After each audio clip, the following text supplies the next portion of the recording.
आता एक सविस्तर बातमी पाहूयात। आदित्य ठाकरेंनी शिवसेनेचे आमदार फुटणार या केलेल्या वक्तव्यानंतर संजय शिरसाट यांनी ठाकरेंचे 13 आमदार शिवसेनेच्या संपर्कात असल्याचा दावा केलाय। एकनाथ शिंदेंना इशारा दिला तर ते आमच्याकडे येतील असं म्हणत आदित्य ठाकरेंना टोला लगावलाय।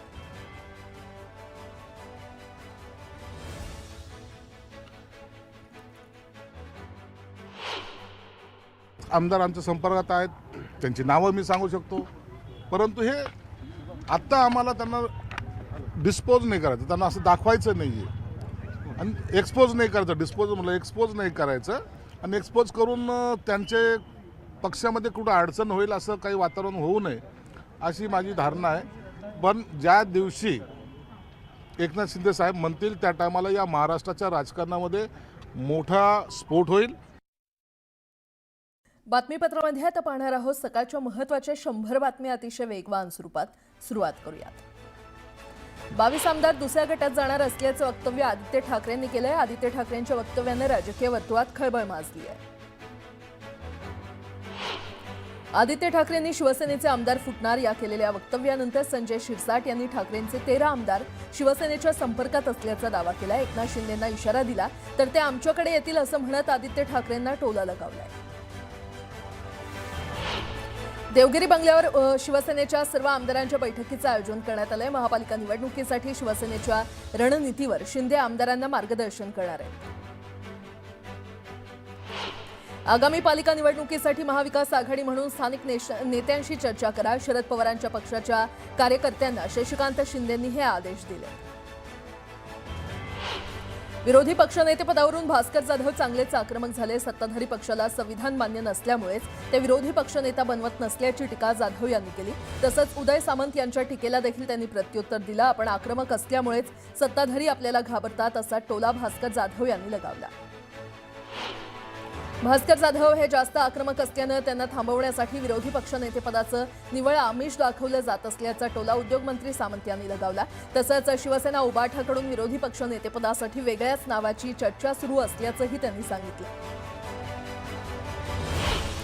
मीरा भाईंदरमधल्या काश्मीरा परिसरात मध्यरात्री एका तरुणानं दारू पिऊन धिंगाणा केल्याचा व्हिडिओ सोशल मीडियावर व्हायरल झालाय। काही स्थानिक नागरिकांनी या तरुणाला चोप देत पोलिसात तक्रार केल्यानंतर तरुणाला पोलिसांनी तात्काळ ताब्यात घेतलं।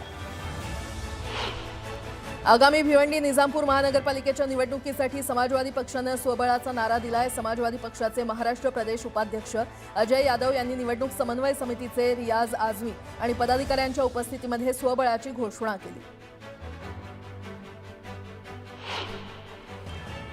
आता एक सविस्तर बातमी पाहूयात। आदित्य ठाकरेंनी शिवसेनेचे आमदार फुटणार या केलेल्या वक्तव्यानंतर संजय शिरसाट यांनी ठाकरेंचे 13 आमदार शिवसेनेच्या संपर्कात असल्याचा दावा केलाय।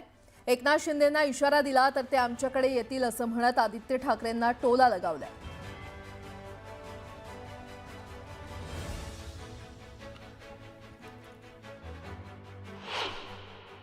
आमदार आमच्या संपर्कात आहेत, त्यांची नावं मी सांगू शकतो, परंतु हे आत्ता आम्हाला त्यांना डिस्पोज नाही करायचं, त्यांना असं दाखवायचं नाही आहे आणि एक्सपोज नाही करायचं। डिस्पोज म्हणलं एक्सपोज नाही करायचं आणि एक्सपोज करून त्यांचे पक्षामध्ये कुठं अडचण होईल असं काही वातावरण होऊ नये अशी माझी धारणा आहे। पण ज्या दिवशी एकनाथ शिंदे साहेब म्हणतील त्या टायमाला या महाराष्ट्राच्या राजकारणामध्ये मोठा स्फोट होईल।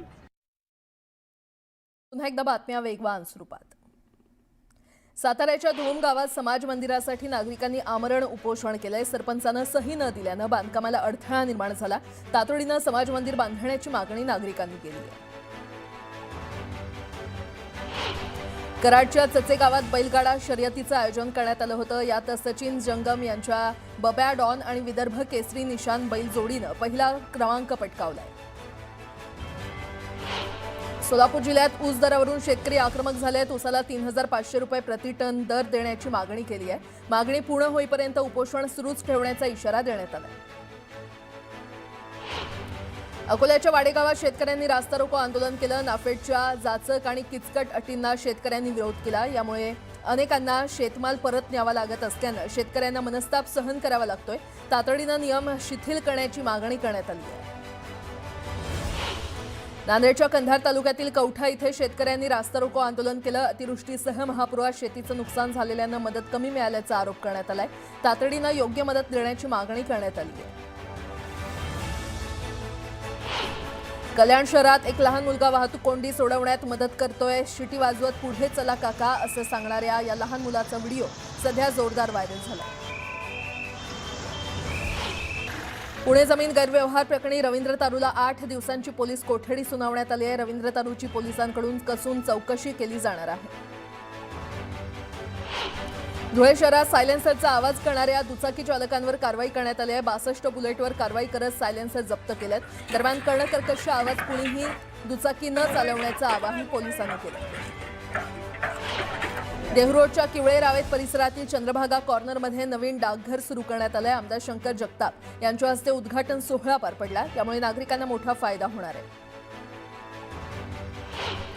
गडचिरोलीच्या मुलचेरा तालुक्यातील उपकेंद्रात एका कंत्राटी परिचारिकेनं विषप्राशन करून आत्महत्येचा प्रयत्न केला. वरिष्ठ अधिकाऱ्यांकडून सतत होत असलेल्या शरीर सुखाच्या मागणीला कंटाळून महिलेनं हे पाऊल उचललं. महिलेवर अतिदक्षता विभागात उपचार सुरू आहेत.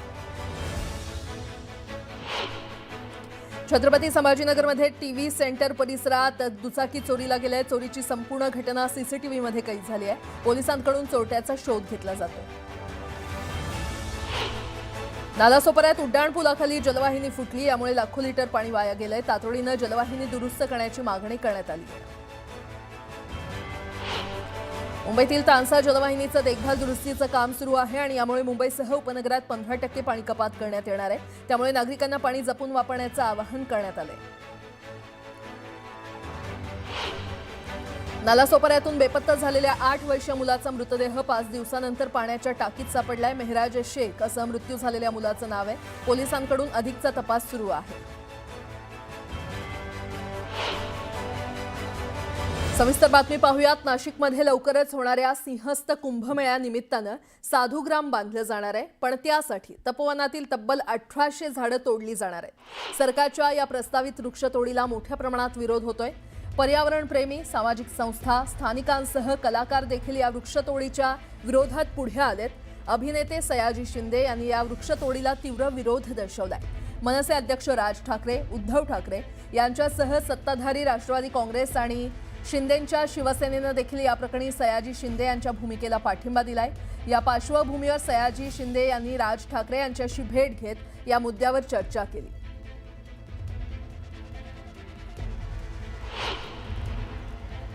कोणाला जो सपोर्ट केला ना त्याच्याबद्दल मला खूप आनंद झाला. म्हणून त्यांना भेटायला आलो. ही चांगली गोष्ट आहे आणि पुढे पण अशी तपोवन, अशी झाडं वाचावीत याच्याबद्दल काय करता येईल, कसं करता येईल एवढीच चर्चा. सरकार आपलं काय दुश्मन थोडी आहे. आंदोलन करण्याचं म्हणजे त्यांना आपली भूमिका समजलीच पाहिजे आणि झाडं वाचली पाहिजेत. झाडासाठी येणारे सगळे आपलीच माणसं आहेत. त्यामुळे जेवढे येतील सगळे येतील ते घेऊन आपल्याला झाडं वाचवायचे आणि झाडं वाढवायचीत आणि ते आपले खरे आईबाप आहेत असंच आपलं म्हणणं आहे ना. आणि हे सत्यच आहे ना. तोच मुद्दा आपल्याला आहे. दरम्यान कुंभमेळा मंत्री गिरीश महाजन यांनी तपोवन प्रकरणी कुणीही राजकारण करू नये असं आवाहन केलंय. निश्चित मला काही हरकत नाही. त्यांचं एक ऑब्जेक्शन मी सगळ्यांना जाऊन भेटेल. उद्धवजींनाही भेटेल, राज ठाकरेंनाही भेटेल. ज्यांच्या काही अडचणी आहेत, तक्रारी आहेत त्या सगळ्यांना जाऊन भेटेल. त्यांचं पूर्ण शंकेचं निरसन झाल्याशिवाय आणि 15,000 झाडं आम्ही नाशिकमध्ये लावल्याशिवाय, लोकांनी ते बघितल्याशिवाय आम्ही या झाडांना हातसुद्धा लावणार नाही. मी स्वतः परवासुद्धा त्या ठिकाणी जाऊन आलो. खड्डे खोदण्याचं काम आता आज उद्यामध्ये पुन्हा नव्याने सुरू करतो आहोत आणि त्याला ड्रीप बसवतो आहोत. 15,000मधलं 1% सुद्धा झाडाची मर होणार नाही. 2 वर्षामध्ये तिथे अशी वनराई होईल की सगळे नाशिककर फिरायला बघायला त्या ठिकाणीच जातील. एक पर्यावरणाचं स्थळ बनेल. आणि 15,000 झाडं मोठी, समजा 200-300 झाडं खराब झाली, खालून काढली आम्ही, ती उगली नाही, समजा ती मेलीत, पण त्याच्या बदल्यामध्ये मी 15,000 झाडं लावतोय. 15 फुटी झाडं जगण्यासाठी फार मोठे कष्ट घ्यावे लागतात. ती जमीन खोदावी लागते, त्याला खत पाणी तयार करावं लागतं, 6 महिने पडून ठेवावं लागते, वर्षभर ती योग्य तयार झाल्यानंतर ते झाड लावलं पाहिजे, मग वाढलं पाहिजे. हे असं लगेच आणलं, तिकडे खोदला, खड्डा लावला, लगेच ती 2 फुटावरून 4 फुटावर खड्डे काढले झाली लगेच. म्हणजे असं नाही होत ना. तर हे समजायला पाहिजे. मंत्री लेवलच्या माणसांना जर समजत नसेल, काढा खड्डे, आयुक्त लेवलला काढा खड्डे, लावा झाडं, एवढं महाराष्ट्राला नका फसवतो.